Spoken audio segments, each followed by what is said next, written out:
action. Alright, today is day 11. I can count. So, today, I'm mixing things up a little bit. So, I'm actually one of my characters in a story where... So, you have a character who is a dragon. He's used to being a dragon, and suddenly he gets turned into this human with the fingers and all the things and the silver stuff that's always in his face that he doesn't know what to do with. So he's got to figure out how to be a human and get back home and mess with all the stuff that keeps getting in his eyes. Yes, that's actually a thing in the story. But that's not the only thing I want to talk about today. So, my lovely Ziggy has to deal with villains, and that's today's topic. So, villains are extremely important to the story. You have your main characters, you have your side characters, or your other main characters, but you also need your villains, especially when you're writing fiction, especially when you're writing fantasy. It's good to have a tangible villain, some kind of threat to your characters, either their personal selves, like in my story, or threat to the world, or something. I know there's so many ways you can do it.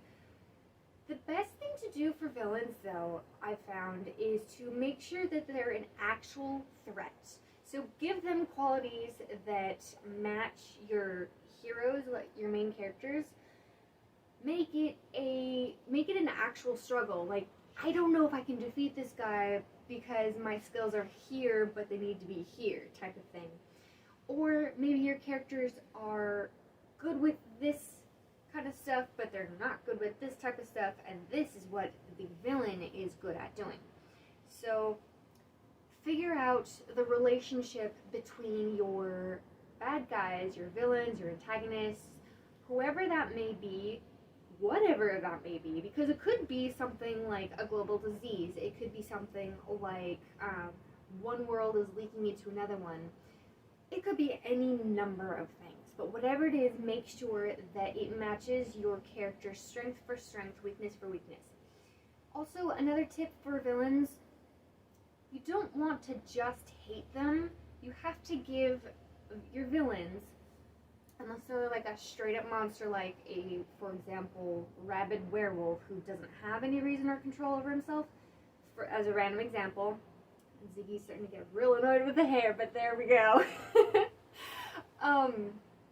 Give your villains and antagonists something that the readers can relate to, something that they like about a character, something that makes them human if they are human, or likable if they're not.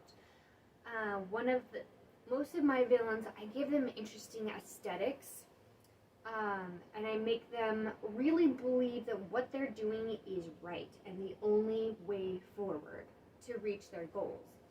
And some of my villains end up being just a little bit off the rocker, but they hide it well. And on that note, because Ziggy's getting real annoyed with the hair, I'm going to leave you today with the prompt, prepare for a fight. Mwah! You've got this. I love you. Keep writing.